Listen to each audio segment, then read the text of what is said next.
Another episode of Buyer Fireside Chat.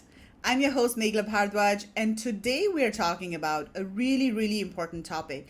This is a topic that you need to be very, very aware of and take notice of, regardless of whether you are an importer, a brand, a company, or even a consumer. This is a really important topic, and that is sustainability. And today we're specifically talking about sustainability in supply chains. And I've got an amazing panel of guests with me today.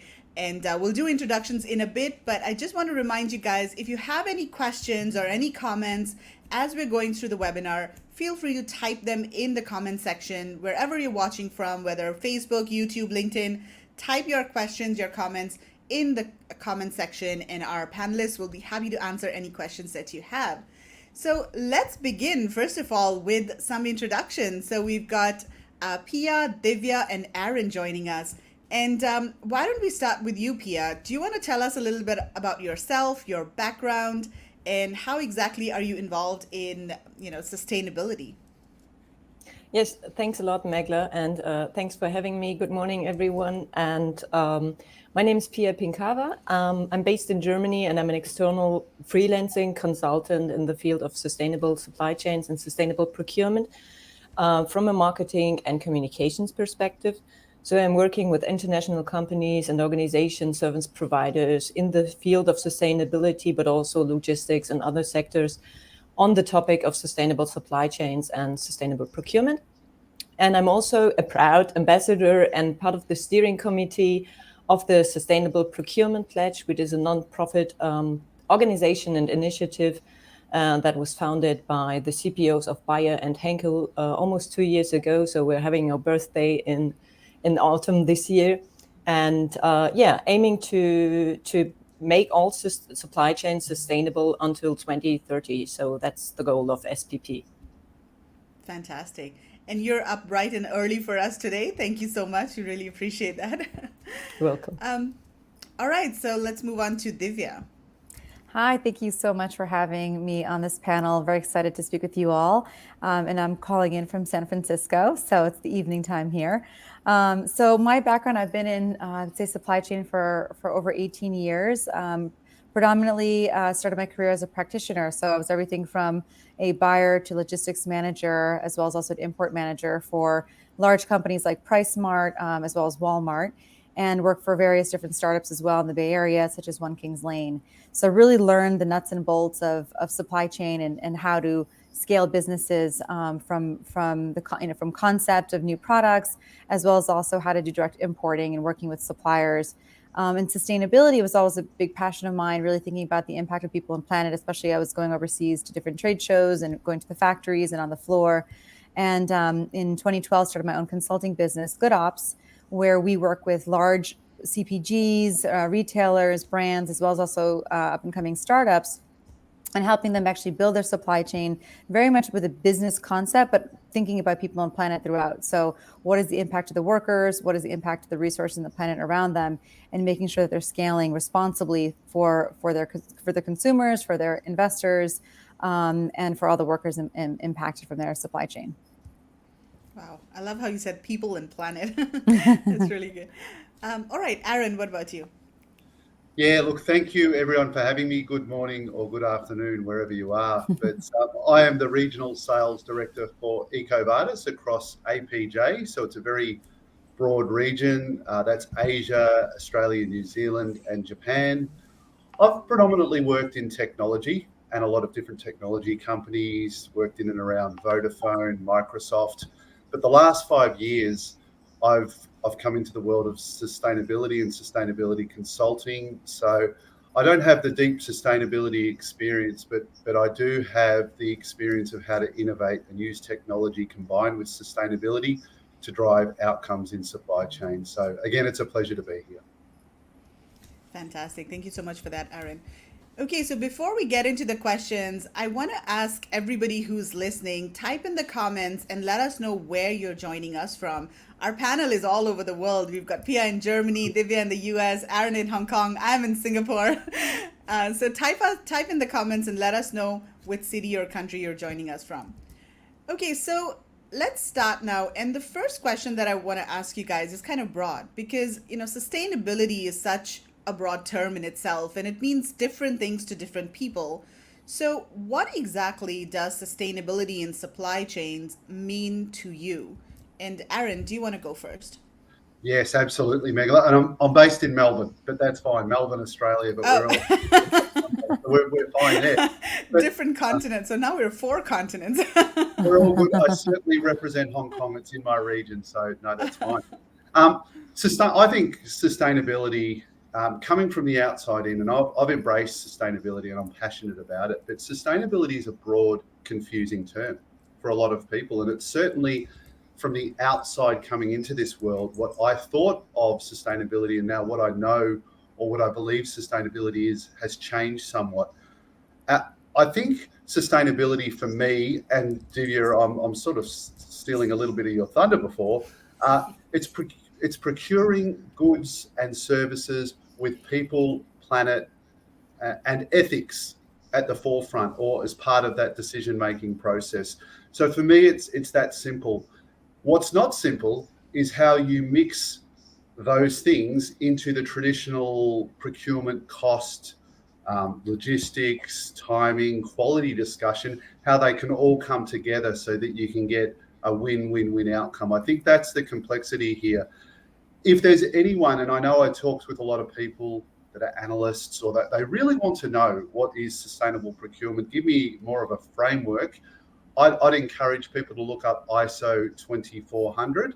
And I think that's great guidance for anyone that's analytic and wants to have a framework and a starting point that they can build from. Right. I think Pia is having some technical issues and she dropped off, so we'll just wait for her to get back on. But Divya, what is your take on sustainable supply chains? Sure. Yeah, I think I spoke a little bit about it in my intro, but as someone who's done supply chain for so many years for different companies, when I think of sustainability, supply chains are built on essentially three pillars, right? It's on cost savings, efficiency, and quality. And those, when I think of efficiency, it's really time, right? I mean, we have to bring products through from point A to point B as fast as possible. When you think about cost savings, it's to do it with the least cost possible, obviously, because it's an operating cost, right? This is the P&L we're talking about, and of course, quality, right? You can't sacrifice that. So how does sustainability fit into that? It's looking at all those sort of these three pillars, but figuring out how are you not compromising and making an impact negatively towards the people, again, that are making these products or are impacted by where these products are made. And also, of course, then the environment, right? So whether the direct resources that are being used to make those products, or again, what is sort of indirectly impacted by the manufacturing of those products. And so sustainability has to really take into account the three pillars that are essential for the business, but also, how do you what are the different levers you can pull to do the more responsible thing or the most responsible thing? So I think that's a big part of it. And also, of course, what is sustainable, meaning sustain, right? How do you actually continue to do this and do it repeatably and make sure that it's not just a one-off thing, which I think is where companies are really struggling with right now, is they might find a short-term solution. But, as Aaron was talking about, procurement's a big part of this, is that how do you find suppliers that can meet these demands and continue to meet these demands as companies grow? That's usually always that inflection point that's hard for companies, is they may have a great one-off or hot kind of product they're able to provide, but then as that sort of takes off, sometimes these suppliers can't keep up or meet up, especially not at the cost that they might have initially offered. So sustainability in supply chains is a very necessary kind of merging of the worlds, is wanting to do good, but it's also a necessity for the business. But I think right now we're seeing a lot of innovation happening in the space, and companies and suppliers merging together as true partners, and really building out kind of the new way of supply chains, which is very, very much in the ESG sustainable sector. Right, makes sense. So Pia is back. Sorry. Pia, I was just, no worries, tech issues. So I was just asking Aaron and Divya, what exactly does sustainability in supply chains mean to them? So from your perspective, what do you think about when you think sustainable supply chains? Yeah, I'm sorry, I missed your answers. Just going ahead. So I don't think we need to talk about the why sustainable supply chains, but what it means in general is, to me, that really it's becoming a holistic strategy and concept within the company. So it's not only focusing on procurement but it's an approach that needs to be embedded into the entire company.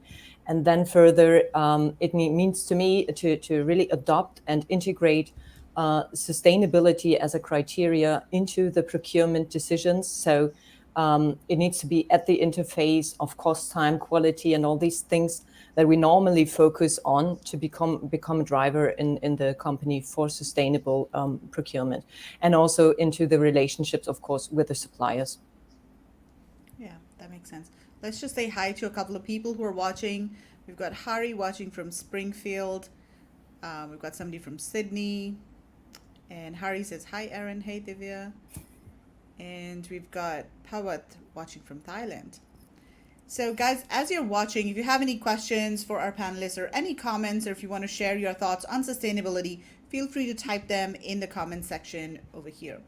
So, Pia, I also want to ask you now, you work with so many different brands in Europe and around the world. And from your perspective, can you sort of give an overview of the status of sustainability in supply chains, working with all of these brands and suppliers?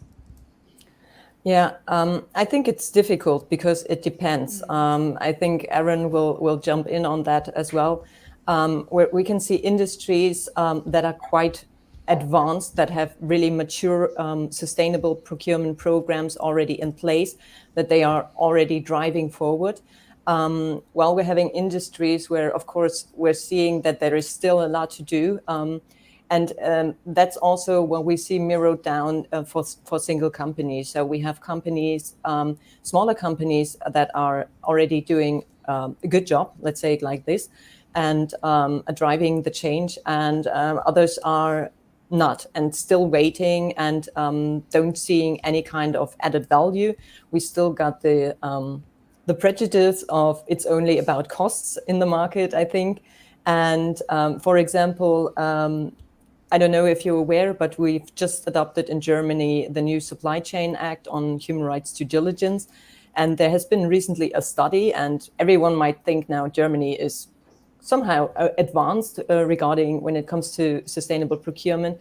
But there's been just released another study where they interviewed around 40 CEOs, And so the result was that only 10% of these companies comply completely fully with the new requirements. So 10% is really not that much. While on the other hand, 70% or around 80% said that sustainability is a core driver for future business. And on the other hand, that they at least somehow likely integrate sustainability in their supply chain management. So that we have this gap between 10% and 80%. If we, at the end of 2030, arrive at some point that we have 80 or 90% saying not we fully comply, but the compliance is the first step to drive performance within the supply chains, then we're on a good road. But that's still way to go. Yeah, totally makes sense. I also see we've got Arundhati Kumar over here from India. She's actually a supplier and really focused on sustainable production and sustainable and eco-friendly products.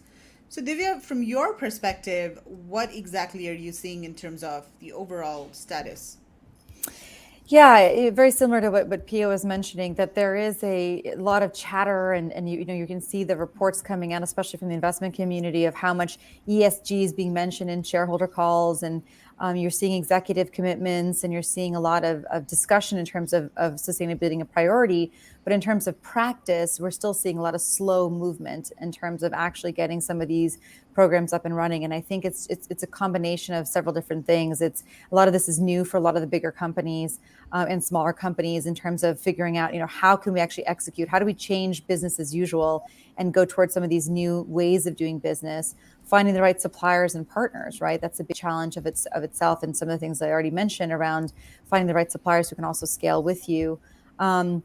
And the talent gap, that's also still out there, is figuring out the people that actually know how to do this. So there's a lot of, L&D, maybe learning development that's happening internally, but it's also finding the right people to bring on and bring into the teams to help them actually, devise the right program. And it's across it, right? It's across the logistics, the marketing, the operations. It's across the entire company that has to sort of come together holistically to be able to come up with these solutions. And so I think that's one big challenge. I'd also say identifying where companies want to lead in.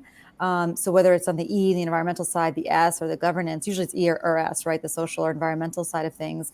But really figuring out, especially the big companies, of how they can differentiate themselves and be different, and find a competitive advantage within sustainability, which I think is an exciting thing to be racing, competing against, right? So environmental, obviously we have the emissions, we have carbon and all of that. But in the social side, we're hearing a lot of chatter from some of the big companies of what are they doing for their workers in the supply chain? How far back beyond tier 1 suppliers are they willing to go?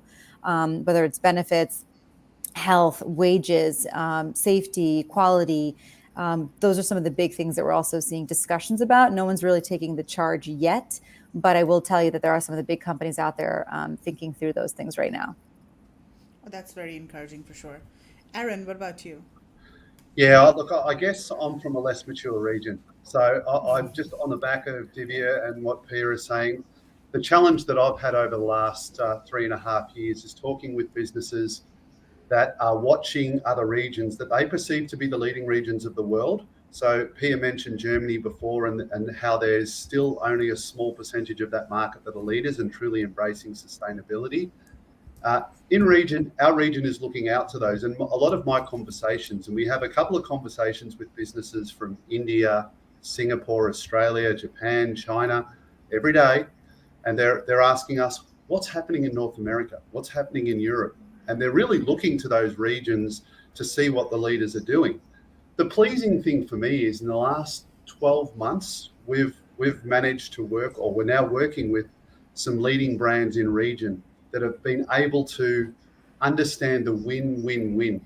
And that's what we talk about in the world of sustainable procurement. We talk about the win for the large company that embraces sustainability and realizes the positive impact and the positive business effects that driving a sustainable procurement program can have. They understand the win for the supplier, and they enable the suppliers with the tools, the information, so that the supplier can start to understand there is a win in this for me. And then the win for people and planet, which I think we all know. And I think the big businesses know that as well. It's just strategically, how do we actually kick this off?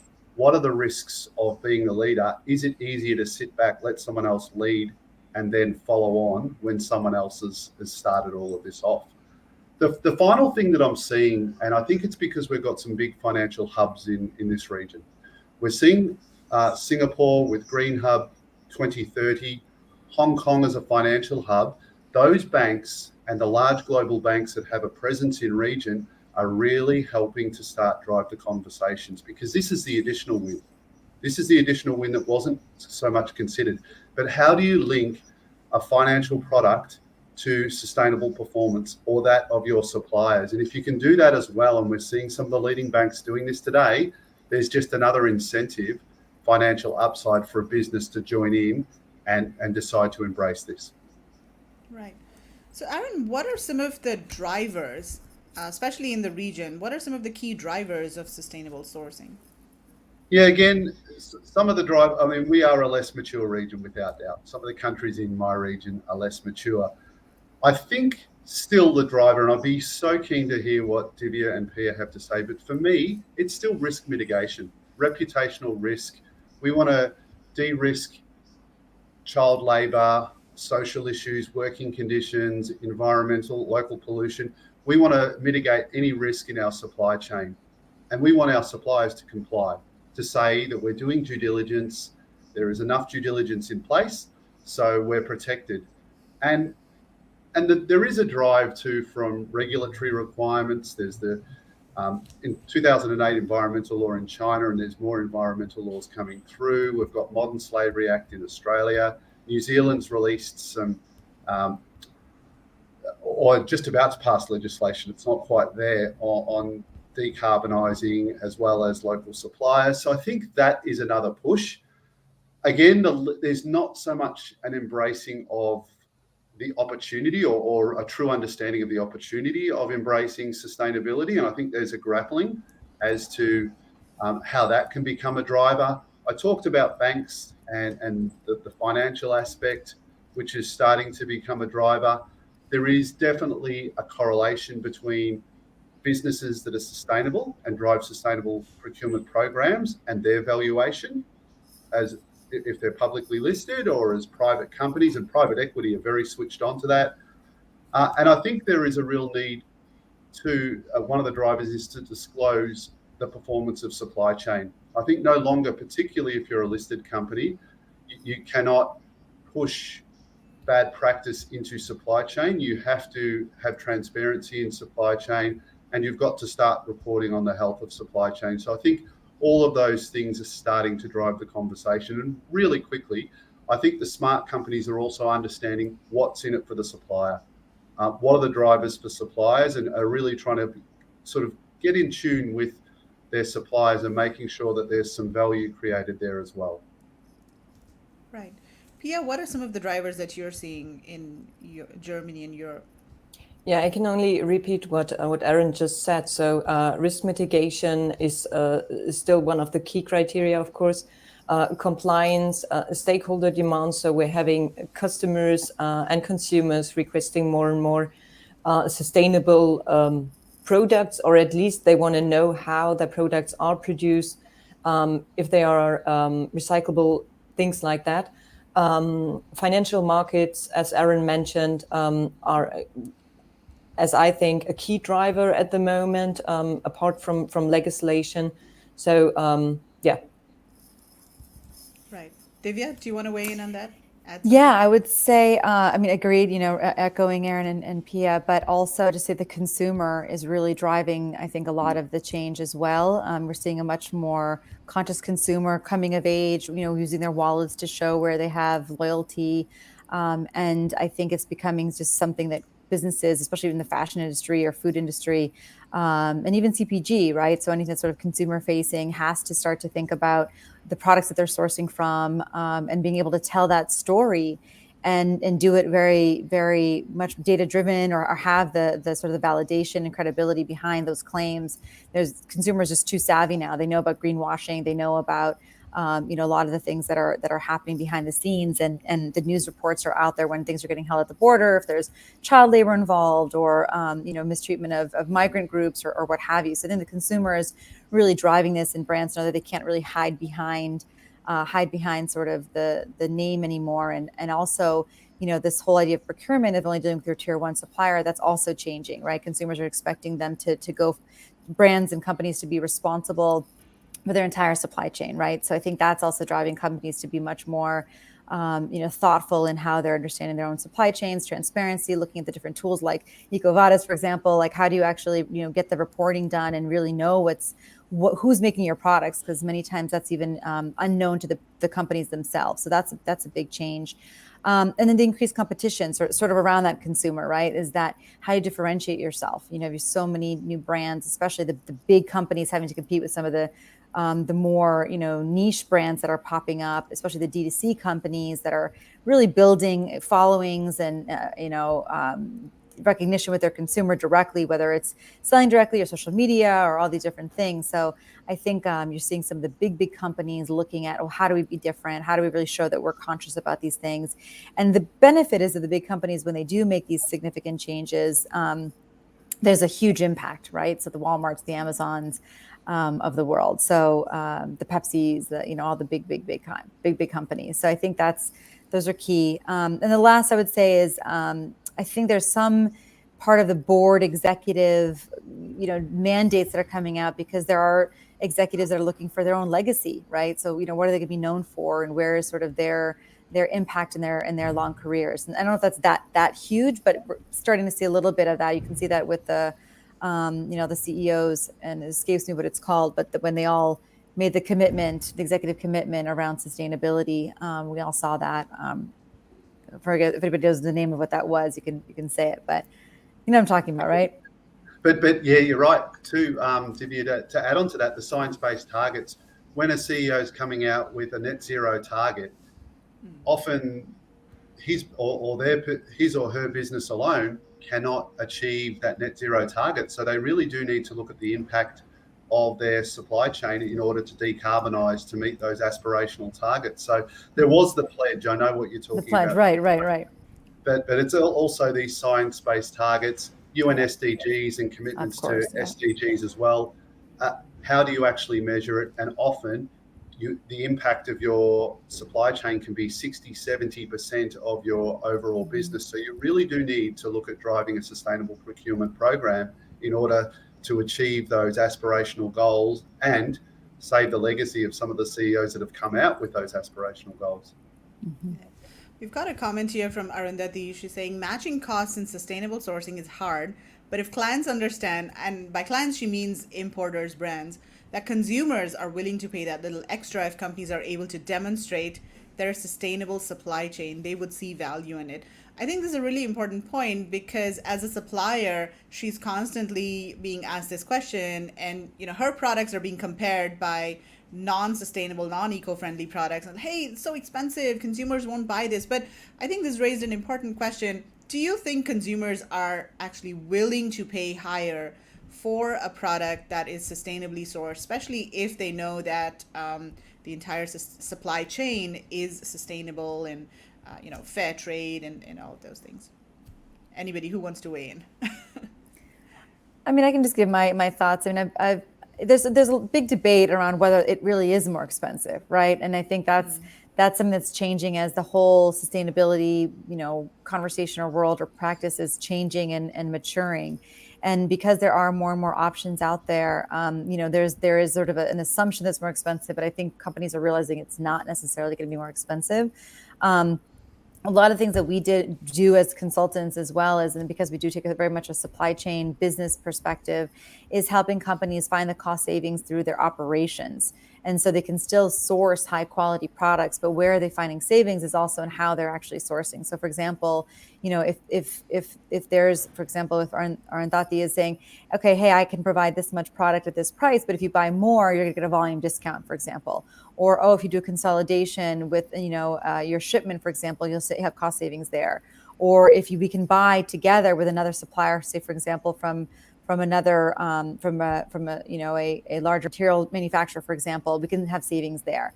So I think it's a matter of really getting, a partnership going with your brand partner and figuring out, well, how do we make it where it's not necessarily cost prohibitive, but really becomes more of a holistic approach, think about all the different levers you can pull from a cost perspective. Because again, many people I'm talking to now, it's not necessarily more expensive to be more sustainable. It's just figuring out how to actually match the business needs with the costs. Right. So yeah, sorry, just kind of really quickly from an indirect space, because we've talked a lot about product today, but from an indirect space, I think one example that I've seen time and time again where a premium is being prepared to be paid is in the renewable energy space. When people are shifting from traditional energy to renewable energy, they might pay a little extra on their bills to begin with, but they're prepared to buy in because the overall benefit, again, to climate-related risk and to decarbonise and to reach targets, they feel that trade-off is worth having. So I think there are certain examples and in certain industries specifically where people will pay a premium if they can source sustainably. Right. So, Divya, what do you think are some of the challenges that brands, importers are facing when they are trying to source sustainably? Yeah, I mean, I think, we've touched upon some of those, already. I mean, it's really finding the right suppliers, right? So what is that? How, right? But there's global sources, we actually started our own platform as well called Good List, which is a resource for sustainable suppliers as well.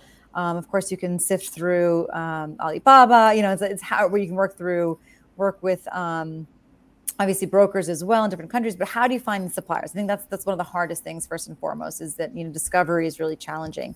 A lot of times, companies work with the same suppliers over and over again. And what's happening is you're investing in your existing suppliers to become sustainable. But what about the other ones that are already out there that are starting or offering those solutions? I think that's one of the biggest challenges. Second, of course, is the scaling piece, as we mentioned, right? Is sort of, how do these suppliers grow with the company? and make sure that they're also retaining the same level of service and quality of those products as well. And it's changing mindsets, right? It's also thinking through, again, that this is not going to be cost prohibitive, that consumers do want this. Some of the same things we're covering right now, right? This is still, the conversation is still happening. As you mentioned, different markets have more maturity than others. The US speaks a big game, in sustainability, but Europe really is leading in that in terms of actually dollars. You'll see much more consumers purchasing more sustainable products. At least that's the data that we see. So those are still the talent, as I mentioned earlier, right? It's just finding the right people that can actually make these happen beyond just the marketing side of things, but really in the nuts and bolts of the business is how do you actually put this into practice, and then from that real data of how you're actually making an impact, tell that story, which I think is a big piece of changing minds. Right. Erin, from your perspective, companies you talk to in the region, what sort of challenges do they say they're facing? I think on this topic, it's how do we start? Where do we actually start? How do we actually drive a sustainable procurement? I mean, I think what a lot of the companies in our region have got figured out is how we can drive sustainability within our business. We know we've got sustainability initiatives within our direct business. When it comes to sustainable procurement, it really is. And I know that you sounded a little surprised. So was I, but it is still a lot of companies grappling with how do we start this journey?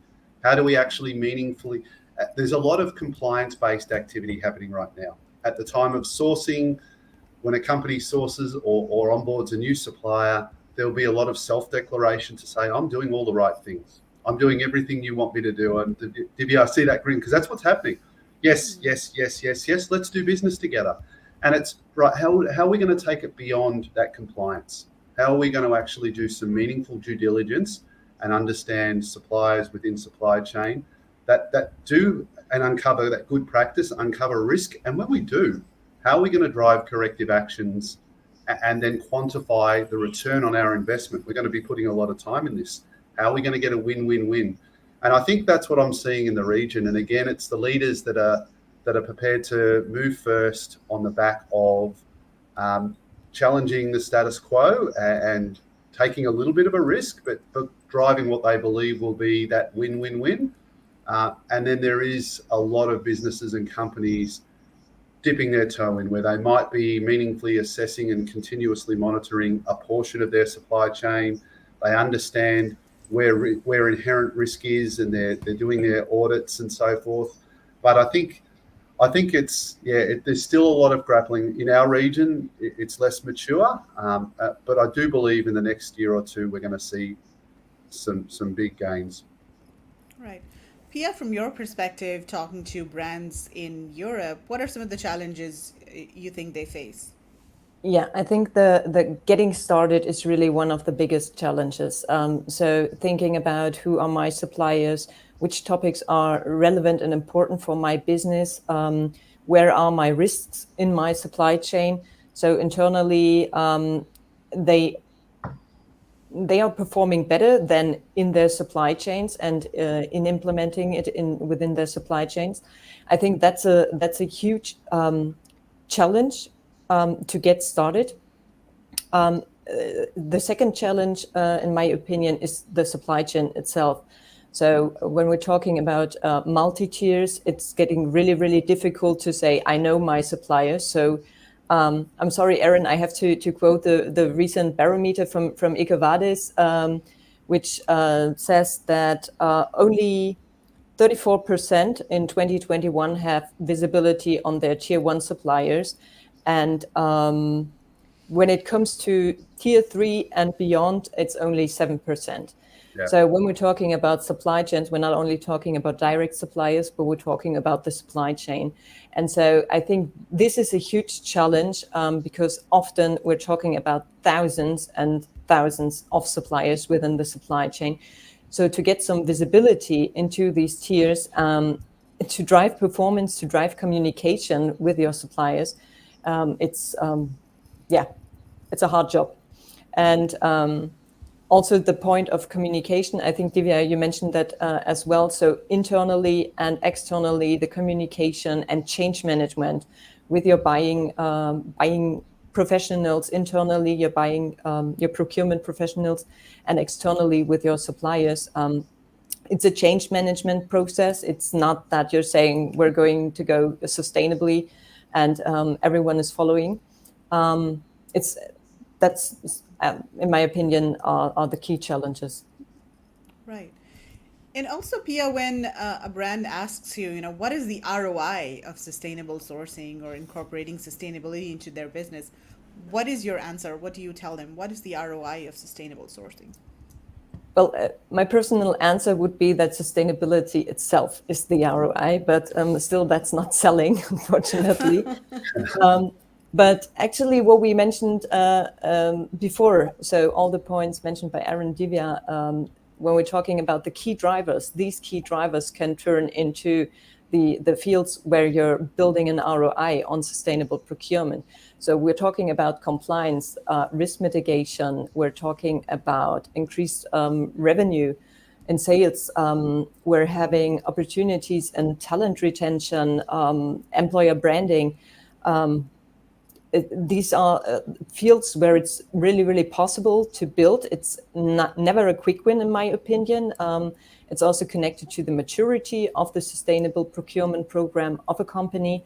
But we're seeing a lot of connections there. So, for example, also another is innovation and also improved procurement metrics. So where there are several areas where companies can focus on. Never do it all at once, but focus on your key areas. So when you're starting with a compliance perspective, of course, risk mitigation is your first point, but you can also build an ROI in this case and build your business case for sustainable procurement in very different areas. And To be a little cheeky and give EcoVadis a plug, but I will, because we've also managed in 2020, we came out with our impact report, and the impact report for me is one of the ultimate return on investments. If you're going to drive sustainability programs, invest time and resources, we've talked about all the other obvious reasons, but we've been able to quantify how many companies have gone to renewable energy, how many companies have systematically driven diversity training across all their sites and factories, and there's a lot more where that come from as well. So I think that is a really good way to show some of the deliverables and the real return on a sustainable procurement investment. Yeah, that totally makes sense. So, Divya, what are some of the trends that you're seeing, especially in terms of, materials and the way that companies are sourcing? What are some of the key trends that you're seeing talking to brands and suppliers? Yeah, sure. I mean, I think we're aware of the consciousness around animal welfare, for example, right? That's happening in the food space as well as on the fashion space. So, vegan, plant-based foods, we're seeing quite a bit of obviously the revolution there and huge demand, but also it's happening in the fashion world as well, right? So looking at vegan materials is really something that's really becoming competitive advantage for some companies and sort of a hot new sort of presentation of new products. And beyond, of course, there's always the question of, well, are vegan materials sustainable, right? Are they using synthetics that are not biodegradable or environmentally friendly? And you're seeing companies that are using mushroom leather, for example, or pineapple leather, and looking at, again, plant-based solutions. And I'm sure you saw MycoWorks, for example, or MysoWorks, however they pronounce it. I think it's MycoWorks, that partner with Hermes, for example, and came out with a new bag. And you're seeing the MycoWorks being used with other companies, as well as also Pinatex, which is also partnered with Hugo Boss. And so again, some of these more plant-based type of that whole revolution is hitting the fashion world as well. Handbags, luxury, leather alternatives, I think is really important as well, because there is also the impact of leather as not environmentally responsible as well. We think about the tanneries and the chemicals used to treat some of that leather. So that's really interesting. Local is, of course, another big trend. I think COVID really ignited this sort of, I don't want to say desperation, but it was for many companies, right? When their supply was completely cut off from their normal suppliers, whether the factory shut down, whether, trucks couldn't come in and out, whether shipments were, stopped at sea or at borders, there was sort of a rush to find potentially local suppliers that can actually fill that gap. So I think we're going to see more and more of that need to have more control and more access and transparency over some of that work as brands realize where their biggest vulnerabilities are. So I'd say those are two of some of the biggest ones out there. I mean, there are others, but happy to hear from Aaron and Pia what you both are seeing as well. Yeah, do you guys want to chime in? Pia, any trends in terms of, materials or the way that companies are sourcing? Yeah, I think so. My personal favorite story is when we're talking about milk, for example. So we have the issue that the farmers here were saying we don't get enough money for our milk, which is €1 something, and people are not willing to pay more for 1 liter of milk.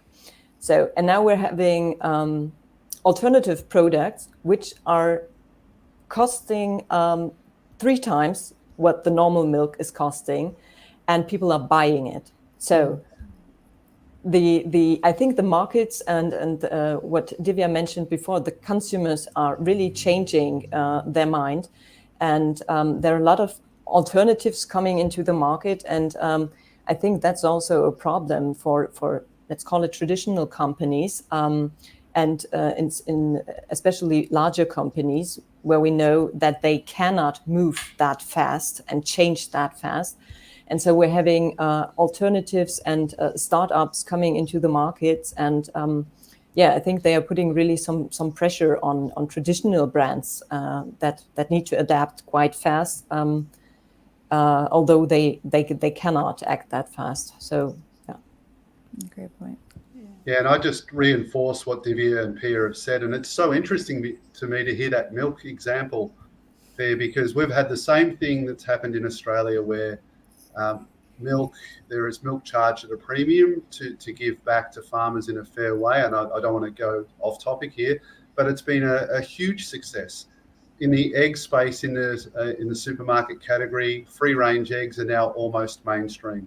And 5 to 7 years ago, it wasn't that way at all. It was free range eggs had a small space on the shelf. So the only other thing I'd add quickly is in the indirect space. And I know I keep touching on that space. It's something that EcoVadis, we sort of assess a lot of these indirects. And I think within that space too, there's some real alternatives that are coming out that consumers can now choose and look to, in terms of data center and IT services, in terms of electricity and renewable energy.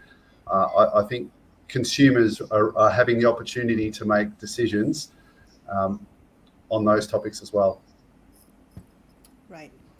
And Arundhati says, so happy to hear this because we've been working with plant-based leather since we started. Yeah, she produces really beautiful fashion products from all types of plant-based leathers. So, Aaron, I want to ask you as well. So EcoVadis provides this rating, sustainability rating to companies. So can you tell us a little bit more about this rating? What exactly is this? And how would a company use this rating when sourcing products? Yeah, sure. So we work with a lot of procurement teams to assess suppliers. And most suppliers that we assess, or the vast majority, are in the SME space. So they're not large companies that are being assessed. These are small private companies. And what we do, we're looking at the size of a company, we're looking at the industry they work in and the countries they operate in, which will then determine the type of questionnaire that we're going to send out to the supplier. So it's not one size fits all. We want to ask questions that are very material, so they need to be very relevant to the supplier and their business. And then we collect information from the supplier. We directly engage and support that supplier through that process and arrive at a rating. And the benefit of that rating for both parties is, one, for the procurement team, who are often looking for quantifiable data and metrics to integrate into internal systems to come up with an overall risk score of a supplier. Sustainability being one piece of that puzzle, but they still want to look at financial risk, insurance risk, other risks. So that gives a quantifiable rating that they can integrate into a risk score. It gives them a benchmark to understand relative performance. So based on other suppliers in Bangladesh or other suppliers in the US, this looks good or this doesn't.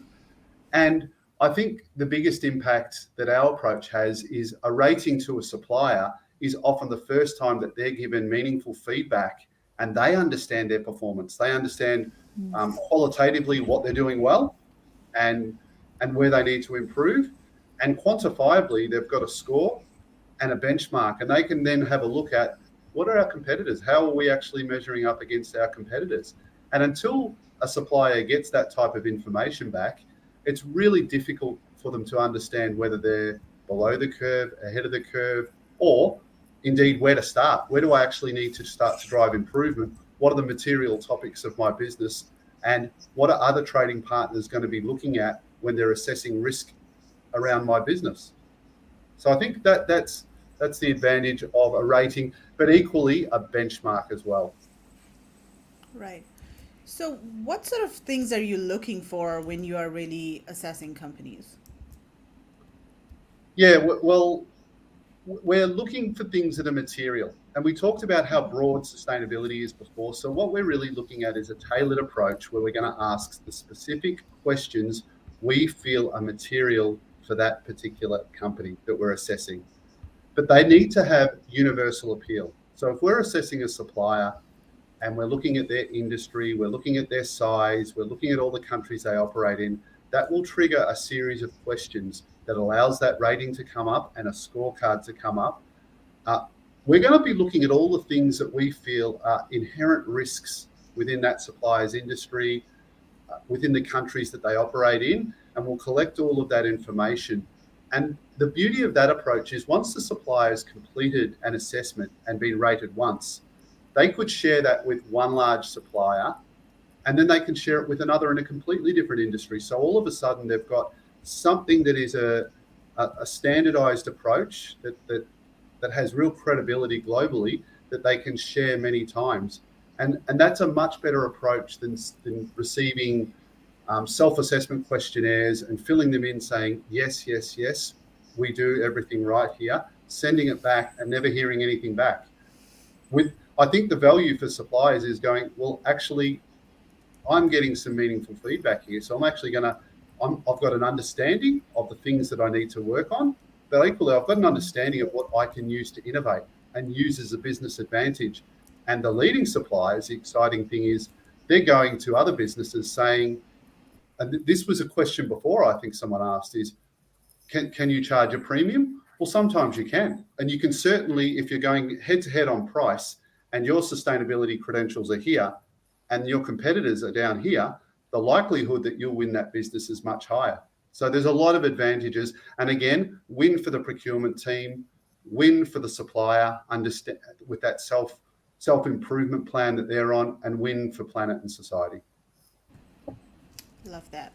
So, Divya, you work with a lot of retailers and brands. So, what are some of the things that retailers that want to focus on sustainability are looking for in their suppliers? Yeah, I think what we're seeing is, as again, the competition's heating up. There's the e-commerce, the brands that are only selling D2C. There's the sort of the death of the retail, stores. People aren't going to the shopping malls anymore. Not just because of COVID. I mean, that's exacerbating it all. But that was already difficult, right? So how are retailers keeping things fresh? And I think what they're looking for is finding brands that are different, that are unique, and especially when they're talking about the suppliers, whether it's their direct suppliers for their own products or the brands that they're working with, is figuring out the ones that are really can provide innovation, right? Something unique and different to the assortment that gets consumers visiting, whether it's physically or online and digitally, and really figuring out that, okay, hey, there's something different here. And sustainability is one of those innovations that I think consumers are really interested in. So how is this product made? What's the story behind it? So whether it's recycled products, whether it's recycled plastic, whether it's, as we talked about, some of these alternative materials, I think that innovation is really important. And I think, being able to also, again, sort of look at it as, their suppliers as partners, right? So, spoke a little bit about this earlier, but I think probably, Erin, you probably have seen this a lot as well with EcoVadis, is that, the suppliers are not just business sort of partners. They are an extension of your own brand. And so I think the companies that really get that are the ones that are going to succeed as they really invest into these suppliers in a whole different way. As we saw with COVID, it was sort of a really big wake-up call, I think, to a lot of companies that the entire infrastructure of some of these suppliers completely fell apart. Because of many reasons, right? The health challenges for workers, poor working conditions, people getting sick, right, and not being able to work.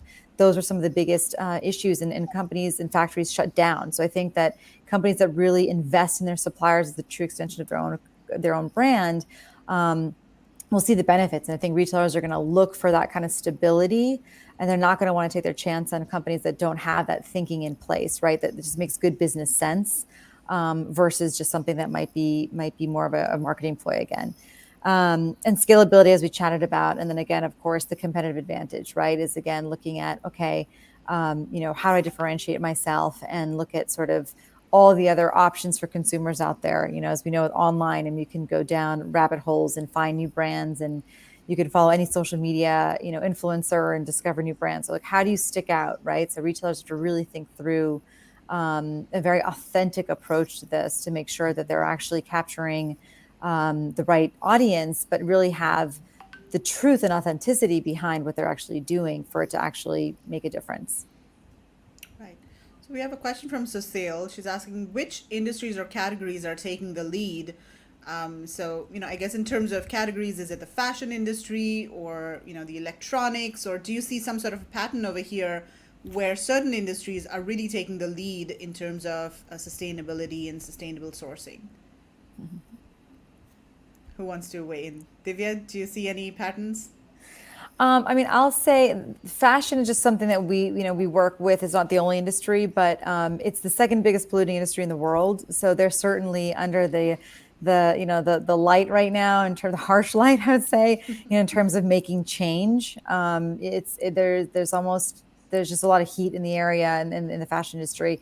Are they able to make the change fast enough? I don't know. They say, sort of a dark joke is that the only way to be sustainable in fashion is not to buy, right? That's really the only way to reduce the waste. It's not essential many times, these products. So I think that's a very interesting industry to look at as businesses, think through that strategy. So I think that's more interesting. And food, of course, as well, as we're thinking about regenerative agriculture and the impact to the environment, and how do we keep our farms sort of regenerating and keeping sort of the crops and all of that, thinking about organic and all the other ways that we're building or making our food these days, but the impact, obviously, of course, to the environment. So I think those are two industries that are very, very much, need to change as far as the ones that are most sustainable. It'd be really interesting to see, Aaron and Pia, who's making the biggest impact. Yeah. It's interesting because they're very much consumer-driven industries that you mentioned there. And the interesting thing from the EcoVadis lens, it's a lot of the B2B players that are actually driving the change, and they're our biggest industries. Although I will say we've broadened. We're working with everyone from mining to retailers to manufacturers to chemical companies, but traditionally we've been very strong in the world of chemical and pharma. Healthcare is growing. Consumer packaged goods, absolutely, and just packaging in general. Automotive has been very strong, but we are seeing other industries, utility industries, in the last 12 months, and the amount of utility industries we're working with has increased enormously. Banks, financial services on the back of sustainable finance that we talked about, but also some of those dirty industries have come to us, and they're really embracing the oil and gas and the mining and metals companies have been coming on board. So it really is now quite diverse. Right. Pia, in terms of, what are you seeing in Europe in terms of industries or categories? I think it's a bit difficult because to say which industries are taking the lead is not that easy to respond to when you're talking about risk management. So you can be in an industry with very, very low risk and can be, of course, very, very advanced regarding your sustainability performance and also your sustainable procurement performance. So when we're talking about financial service providers, for example, then you get your own the risks more internally. rather than externally in your supply chain, although, of course, there are also environmental impacts. So I think that's very, very difficult. What I actually found very, very impressive during the past 2 years and during COVID was how fast the chemical industry here especially in Germany, because that's my home base. So I really noticed how fast they were reacting and changing production lines to provide medical equipment, hygienic equipment to hospitals for free, including the logistics to the hospitals. And I think that was, to me personally, a sign that they are very advanced, and not only on sustainability and procurement, but also on change management and crisis management. And that's actually something that we've seen in the past 2 years, that these things often are connected together. So procurement organizations that are working together with their suppliers on sustainability programs do have often, not always, but often, a better communication and relationship within their buyer-supplier relationship. And this was actually also feedback that buying organizations shared in the past, that they were saying, we had to say that we're seeing that companies, our suppliers, that have been engaged on sustainability programs are reacting much faster. They have a better change management. We have a better connection, so the communication is better. We're talking to each other. They are saying we are having problems, and we're trying to respond to them, and we're trying to find solutions together. So it's about a partnership and relationship, and not I'm your supplier and you're the big buyer and I'm depending on you.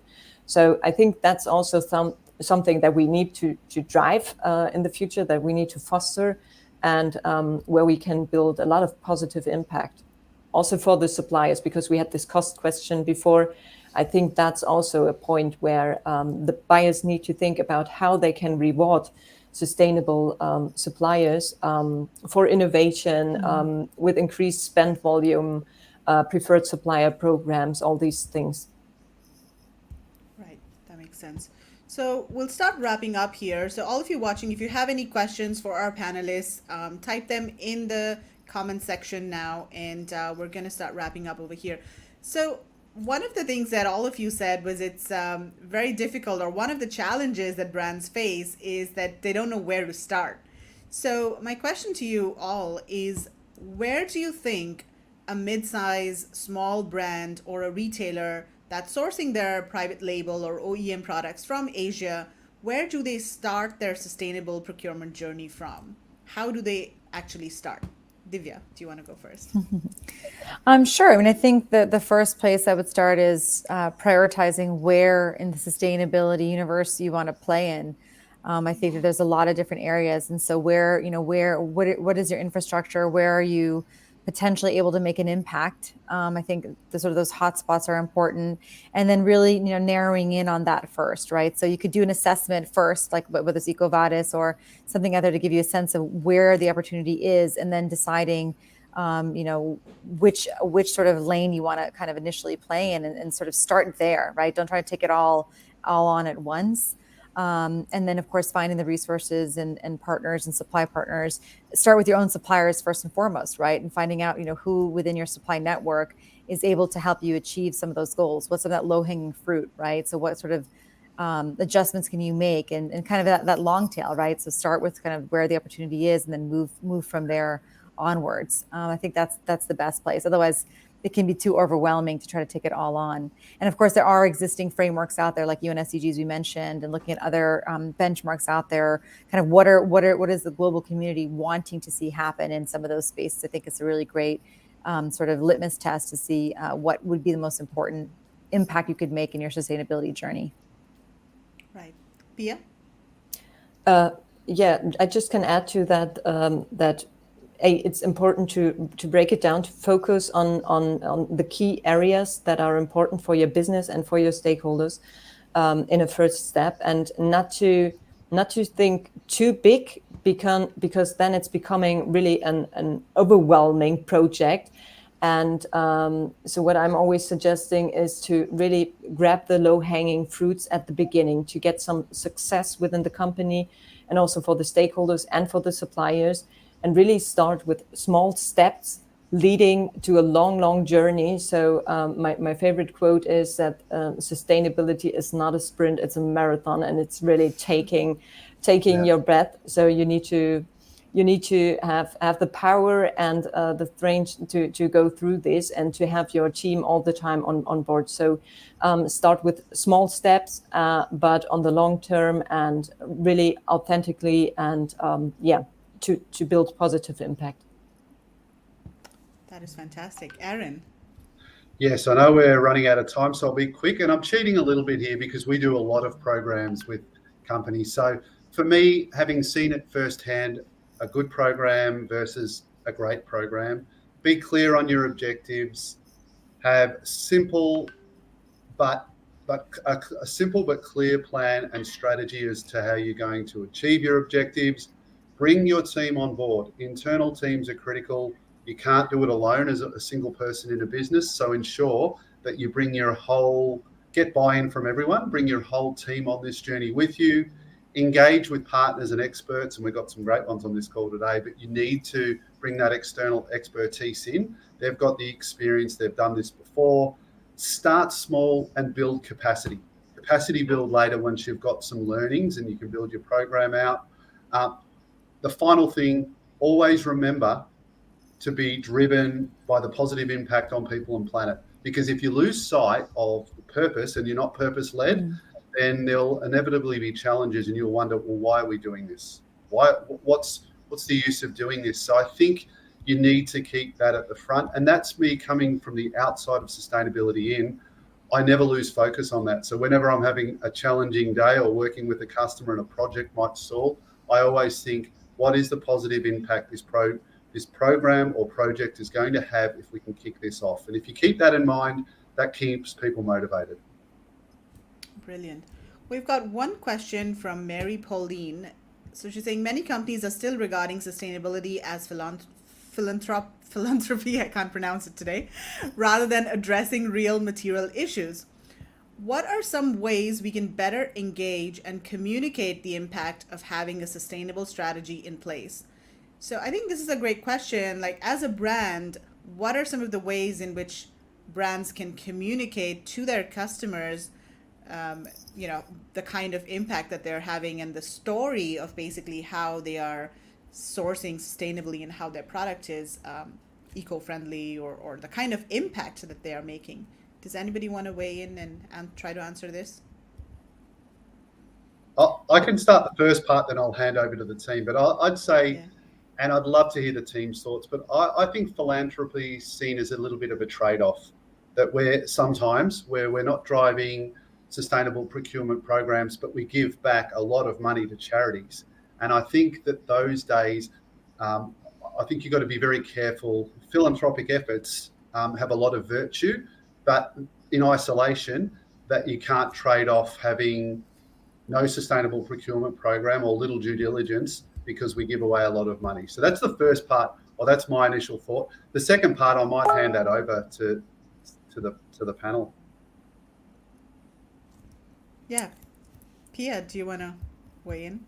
Maybe just adding to that I think we're not talking about these soft skills anymore. So we all know that CSR and sustainability are concepts that long time already existed before we were there. And I think that the mind is changing and the system is changing. So when we think about 20 years ago, it was enough to have a super green website saying CSR, we're having a social day for our employees, we're doing some donations.